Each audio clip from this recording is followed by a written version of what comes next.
नमस्कार। आज हम एरिन लोरी की किताब ब्रोक मिलेनियल से जुड़े कुछ नोट्स और लेखों की गहराइयों में उतर रहे हैं। ये उन सभी के लिए खास है जो कमा तो रहे हैं पर महीने के आखिर में सोचते हैं कि भाई पैसा गया कहाँ। तो आज का हमारा मकसद साफ है, पैसे से जुड़े अपने रिश्ते को समझना, उसे बेहतर तरीके से संभालना और एक मजबूत आर्थिक बुनियाद कैसे रखी जाए, इस पर थोड़ी बात करना, खासकर अगर किसी की आर्थिक सफर की शुरुआत अभी हो रही है। बिल्कुल। और ये सिर्फ मतलब हिसाब किताब का मामला नहीं है, ये सोच और आदतों को बदलने के बारे में ज़्यादा है। एरिन लोरी एक बड़ी पते की बात कहती हैं कि आर्थिक तंगी में होना शायद आपकी सीधी गलती ना हो, पर उसी हाल में बने रहना वो कहीं ना कहीं आपकी जिम्मेदारी बन जाती है। तो पहला कदम है अपने खर्चों को सिर्फ जानना नहीं बल्कि समझना। पैसा कहाँ गया ये तो ठीक है, पर क्यों गया? क्या वो ज़रूरत थी, तनाव था, या बस यूं ही मन की लहर? हाँ, ये क्यों वाला सवाल ये अहम है। पहले अध्याय में शायद यही बात है कि अपने खर्चों को जज करने के बजाय समझना, मतलब खुद को कोसने से अच्छा है कि पैटर्न पहचाने।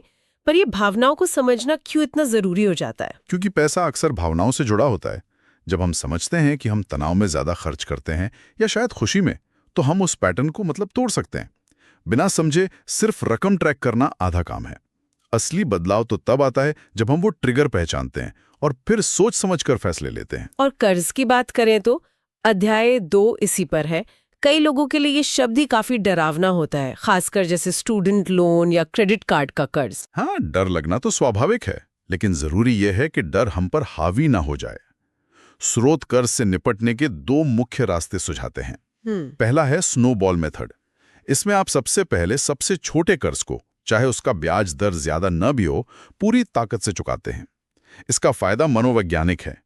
एक कर्ज खत्म होने से हौसला बढ़ता है कि हाँ, मैं बाकी भी निपटा लूंगा। ये एक तरह की दिमागी जीत है जो आपको आगे बढ़ाती है ना? अच्छा। और दूसरा तरीका क्या था? वो है एवलांच मेथड।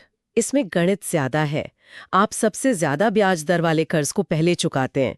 इससे लंबे समय में आप ब्याज पर सबसे ज्यादा पैसा बचाते हैं। अब दोनों में से कौन सा बेहतर है, ये हर किसी की अपनी सोच पर निर्भर करता है। पर अहम बात यह है कि सिर्फ न्यूनतम भुगतान, वो जो मिनिमम पेमेंट होता है, उससे बचें, उससे ज्यादा चुकाने की कोशिश करें हमेशा। ठीक है, समझ गई। कर्ज निपटाने के बाद आता है बजट। अध्याय 5 में बैकवर्ड्स बजटिंग का जिक्र है। मैंने तो हमेशा सुना है कि पहले महीने भर का खर्च लिखो, फिर देखो क्या बचा। ये बैकवर्ड्स यानी उल्टा तरीका क्या है? ये काफी दिलचस्प है और शायद थोड़ा कम डरावना भी। इसमें आप पहले अपनी ज़रूरतों को देखते हैं, जैसे किराया, बिल, ईएमआई वगैरह। और सबसे ज़रूरी, अपनी बचत या निवेश का लक्ष्य, चाहे वो छोटा ही क्यों ना हो, वो पैसा पहले अलग रख देते हैं। इसके बाद जो पैसा बचता है उसे आप अपनी मर्जी से बाकी चीज़ों पर खर्च कर सकते हैं। यह आपको बचत को प्राथमिकता देना सिखाता है, ना कि उसे मतलब बाद के लिए छोड़ना। अच्छा, तो पहले बचत तय कर ली, फिर खर्च। एक और नियम काफी सुना है, वो 50-30-20 वाला। 50% जरूरतों पर, 30% इच्छाओं पर, 20% बचत और कर्ज चुकाने पर। क्या ये वाकई कारगर है? देखिए, ये एक अच्छा शुरुआती ढांचा है, खासकर उनके लिए जो समझ नहीं पा रहे कि कहाँ से शुरू करें। ये कोई पत्थर की लकीर नहीं है, बिल्कुल नहीं। पर एक गाइडलाइन जरूर देता है कि आपके पैसे का मोटा मोटा बंटवारा कैसा दिख सकता है। इससे अपनी कमाई और खर्चों के हिसाब से जाहिर है ढालना पड़ता है। और ये सीधे जुड़ता है अध्याय 7 के विचार से, निराशावादी की तरह बचत करें, आशावादी की तरह निवेश करें।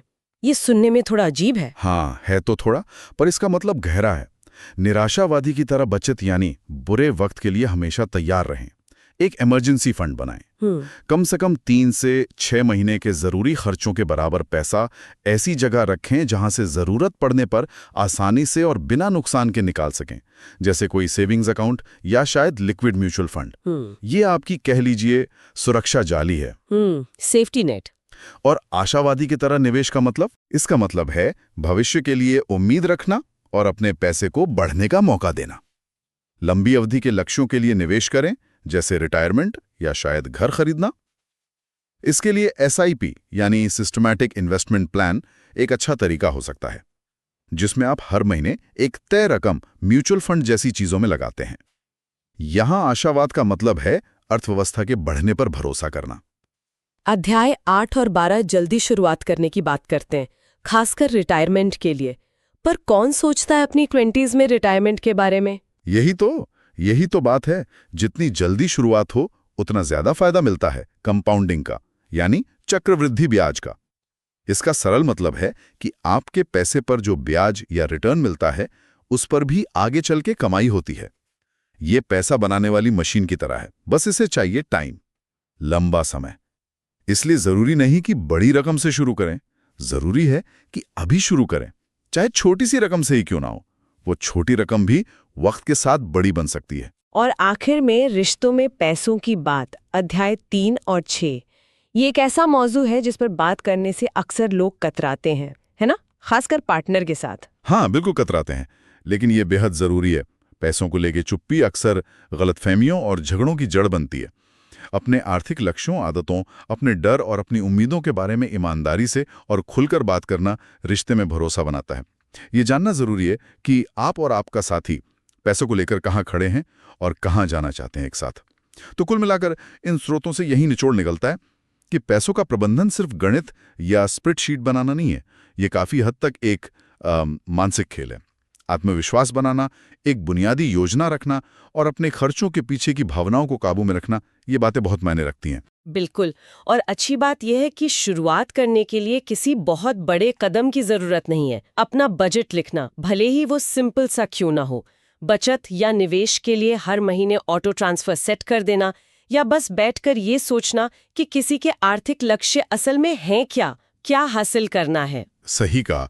और ये याद रखना जरूरी है कि आर्थिक सफर एक मैराथन दौड़ जैसा है, कोई 100 मीटर की तेज दौड़ नहीं। इसमें धैर्य चाहिए, अनुशासन चाहिए। हर छोटा लगातार उठाया गया कदम एक ज्यादा सुरक्षित और आत्मविश्वासी आर्थिक भविष्य की तरफ ले जाता है। तो सोचने वाली बात यह है, आज वो कौन सा एक छोटा बिल्कुल मामूली सा कदम हो सकता है जो किसी को अपनी आर्थिक दिशा थोड़ी बेहतर करने में मदद करेगा? इस पर